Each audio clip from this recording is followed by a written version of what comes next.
in terms of where we are, I'd just like to say, actually, first of all, it's a real pleasure speaking today. I mean, fascinating presentations, and actually reflecting, the recent edition of Countryfile has had an edition on future farming, and it shows how important innovation and technology is for the future of farming and across all sectors, and actually brings together that link between climate, farming, the food we eat, and health and well-being.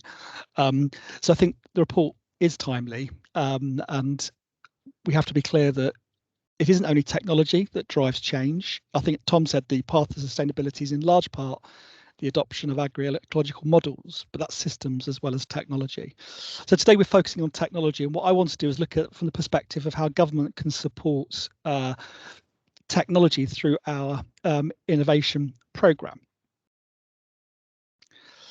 So what is Defra's programme? Very briefly, first of all, I just wanted to do a quick recap on the agricultural transition plan. You can see from the slides that the goal of the agricultural transition plan is by 2028 seeing a renewed agricultural sector, and a key element of that is how farming and the countryside more generally can contribute significantly to those wider environmental goals, including the challenges of climate change and net zero. And critically, supporting farmers to help them manage their business in a way that not only delivers profitable food production and supports sustainable businesses, but supports the recovery of nature, using modern technology alongside traditional farm husbandry to deliver the outcomes that we're seeking. So what we want actually from our approach to innovation in agriculture and government is to support and help farmers and growers increase productivity and reduce the impact of agriculture, and seize the opportunities that are there to add the value of environmental gains, habitat restoration, and the wider benefits of agroecological farming methods. Farming Innovation Programme, I've got a little slide there. It has three elements to it, which you can see. Industry-led R&D Partnership Fund, the Farming Futures R&D Fund, and the Accelerating Adoption Fund. I'll come on to all of those a bit more in a moment.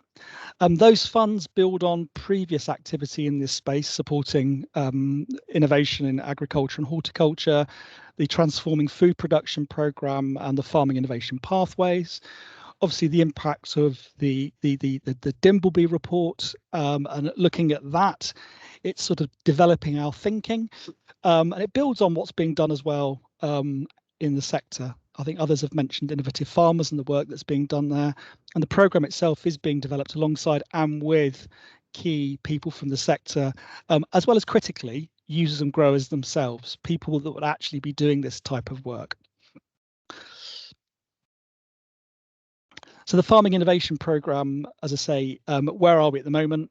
Well, the Industry-led Research and Development Partnerships Fund, which is the first of three funds, that's being delivered by UKRI, and that will open tomorrow for applications. You can find more information on that by searching the Defra farming blog for more information, and I can put a link to our recent blog in the chat.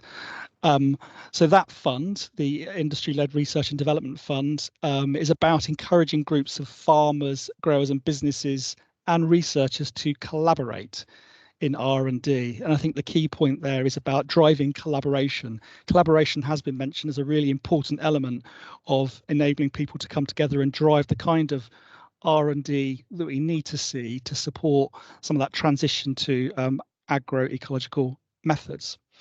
So the fund itself is made up of 4 parts, 3 of which are now available to see online in terms of the competition documents, and as I say, they will be open from tomorrow.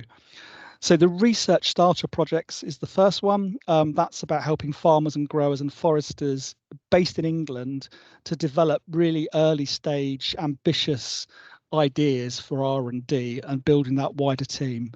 I think Andy Curitan from UKRI is speaking a little later about how that's being done and how it's being led by farmers, so I won't go into too much detail on that one. The second fund is the feasibility projects. and that's about testing feasibility of early stage solutions and to inform decisions on subsequent larger scale research and development projects. That also opens tomorrow as well. And then the third element that's opening up now for application is the small R&D partnership projects. It's about carrying out smaller research programs for innovative solutions that have the potential to substantially improve the overall productivity and sustainability and resilience of the farming sector.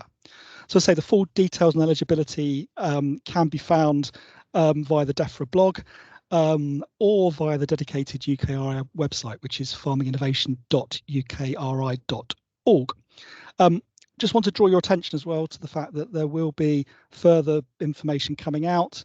If you look on the blog, it will direct you to information on video briefings with Q&A tomorrow, and also a Defra hosted webinar taking place on the 25th, which is next Monday. I've focused on these for a specific purpose. So these are the first elements of our wider programme. And we think these have the the potential to offer at least that step change to accelerate changing technology. So these would be industry-led, not government. So it's up to the sector to generate the direction of travel and discover what's possible. Government can support that, but the ideas, the energy and drive for taking forward ideas, including how technology can support the development of agroecological farming methods through this programme. So what's on the horizon? So I've just told you what's coming up immediately. So on the horizon in 2022, we'll be launching the fourth element of the Partnerships Fund. That's the large R&D projects. The other two elements of the Farming Innovation Programme are the Farming Futures R&D Fund. That opens early in 2022.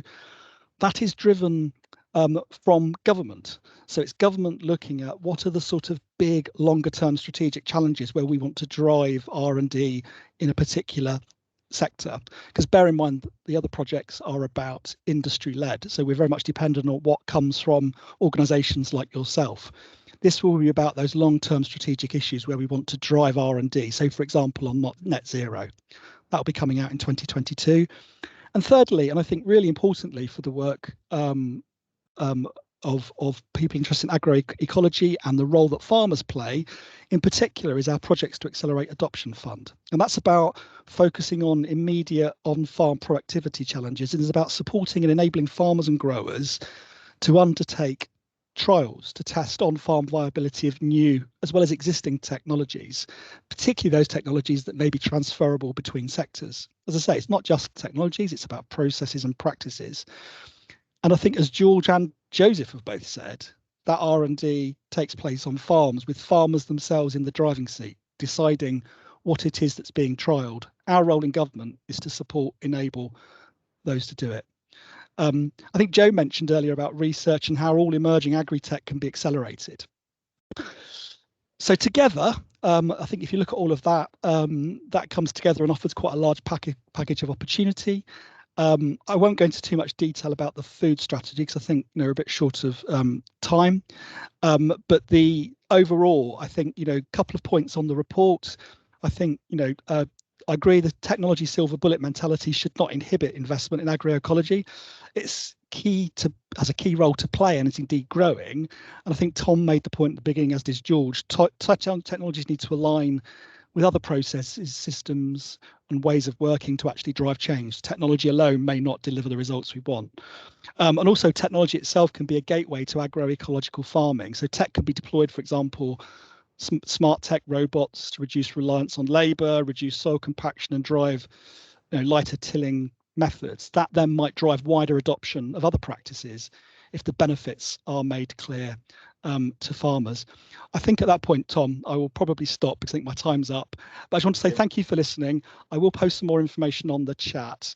And thank you to the team because I think this is an incredibly well-run event. I've never experienced one as good as this before, so thank you.